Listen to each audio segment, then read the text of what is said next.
ডাল আর ডাল আমরা প্রত্যেকেই খেয়ে থাকি আর প্রত্যেকের বাড়িতেই হয়ে থাকে, কিন্তু সেই ডালকেই যদি একটু আলাদাভাবে রান্না করা যায় তাহলে সেই ডাল খেতে হয় অসাধারণ আর গরম ভাতের সঙ্গে দুর্দান্ত স্বাদের হয়। চলুন সেরকমই একটা রেসিপি নিয়ে চলে এসেছি আপনাদের কাছে। চলুন তাহলে দেরি না করে দেখে নেওয়া যাক আমার আজকের ভিডিওটি। এখানে কিছুটা পরিমাণ মুগ ডাল আমি নিয়ে নিয়েছি আর মুগ ডালটাকে আমি ফ্রাই প্যানের মধ্যে ভালোভাবে শুকনো তাওয়াতে ভেজে নিচ্ছি। একটু গোল্ডেন করে ভেজে নিতে হবে, তাহলে মুগ ডালটা ভালো হবে। একটু লালচে করে ভাজা হয়ে গেলে মুগ ডালটাকে আমি ভালোভাবে ধুয়ে নিয়ে পরিষ্কার করে নেব।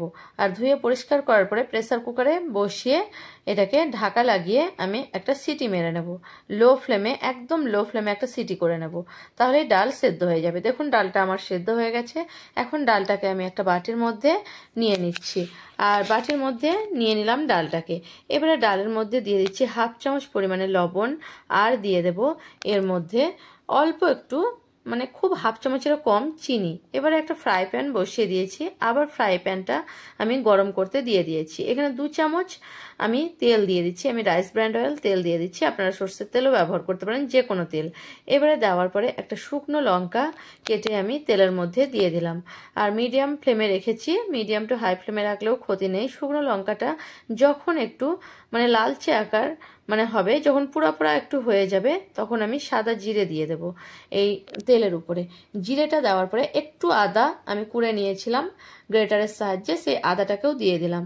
একটু জাস্ট কয়েক সেকেন্ড ভাজা হয়ে গেলে আদাটার উপরে, আদাটা কিন্তু খুব বেশি ভাজতে যাবেন না, তাহলে কিন্তু তিতো হয়ে যাবে। আদাটা হালকা একটু ভাজা হয়ে গেলে তার মধ্যে টমেটো দিয়ে দিলাম। একটা ছোট্ট সাইজের টমেটো টুকরো করে কেটে নিয়েছিলাম, সেটা দিয়ে দিলাম। আর তারপরে 1/2 চামচ পরিমাণে হলুদ দিয়ে দিলাম। হলুদ দেওয়ার পর চেরা একটা কাঁচা লঙ্কা দিয়ে দিলাম। এবারে ভালোভাবে টমেটোটা একটু অপেক্ষা করব গলে যাওয়া অবধি।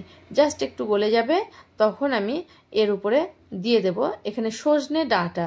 এটাকে আমি নুন হলুদ দিয়ে সেদ্ধ করে রেখেছি কয়েকটা ডাঁটা, আর এটা আমি দিয়ে দিলাম এই টমেটোর উপরে, সব কিছুর উপরে। ভালোভাবে একবার নেড়ে চেড়ে নিয়ে তার মধ্যে আমি দিয়ে দিচ্ছি ডালটা, যে সেদ্ধ করে রেখেছিলাম সেই ডালটা দিয়ে ভালোভাবে আমি মিশিয়ে নিচ্ছি সবগুলোকে।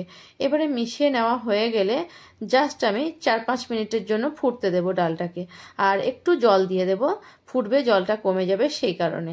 একটু খুব মোটাও হবে না আবার খুব পাতলাও হবে না ডালটা। এবারে ফুটতে দেব 4-5 মিনিট পরে, আর ভালোভাবে ফুটলে ডালটাকে নামিয়ে নেব। এবারে আমার ডালটা কিন্তু ফুটতে শুরু করেছে, জাস্ট একটু অপেক্ষা করব 4-5 মিনিট, তারপরেই আমি ডালটাকে নামিয়ে নিচ্ছি।